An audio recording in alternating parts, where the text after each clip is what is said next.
Naku, Mi, pag ganito yung pag-apply mo ng concealer mo, sigurado magke-cake yan. Don't do it like this. Sobrang lumang tugtugin na to. Let me show you a way kung paano magiging natural and fresh yung look ng concealer mo. And also, we're gonna be reviewing the e.l.f. Camo Hydrating Concealer kung gusto mo ng mas fuller coverage compared sa Maybelline na ginawa natin before. So let's refresh our concealer tutorial. First, you have to apply an eye cream. This is the Dr. Jart Ceramide Eye Cream. Again, kung ano mang eye cream ka, you can use that. Pero the reason why you want to use an eye cream is because the skin in our eye area is 4 to 10 times thinner than the skin in our face. That's why kung hindi ka mag-eye cream, sigurado magkikik ang concealer mo kasi ang eye cream parang siyang kutsyon nung concealer mo. O next, ito na yung number 2. We're gonna apply your concealer. Pag in-apply mo concealer mo, gamitin mo yung back of your hand as your palette. That's really all that you need. Actually, sobrang dami na yan.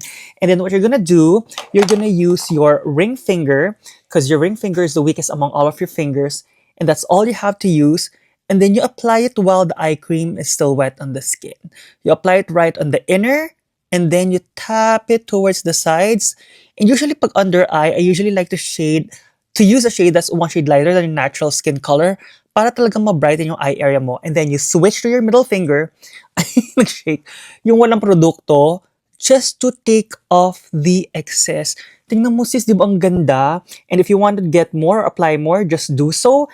As in, dapat pa konti-konti lang yung pagdagdag para hindi siya magkikik. And look at the benefit talaga when you apply it when your eye cream is still wet on the skin. Smooth siya, di ba? Ayan. Pagkatapos niyan, you're gonna set it with a setting powder. We're gonna use the Maybelline 130. Tapos noon, you're gonna use your soft sponge.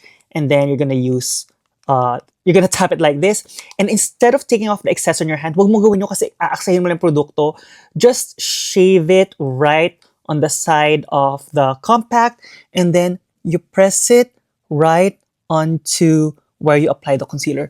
Tingnan mo, Mi. Close up. Ang ganda. Fresh na fresh. So that's all you have to do, okay? First, hydrate your eyes with a very good eye cream. Use whatever you want. Next, ito yung e.l.f. Camo Hydrating Concealer. I love this kung gusto mo ng mas full coverage kumpara sa iba. And nakita ko to sa Lazada between 600 to 700 pesos. Pagkatapos niyan, ito yung powder natin. Sigurado ako, flawless ang maging concealer mo.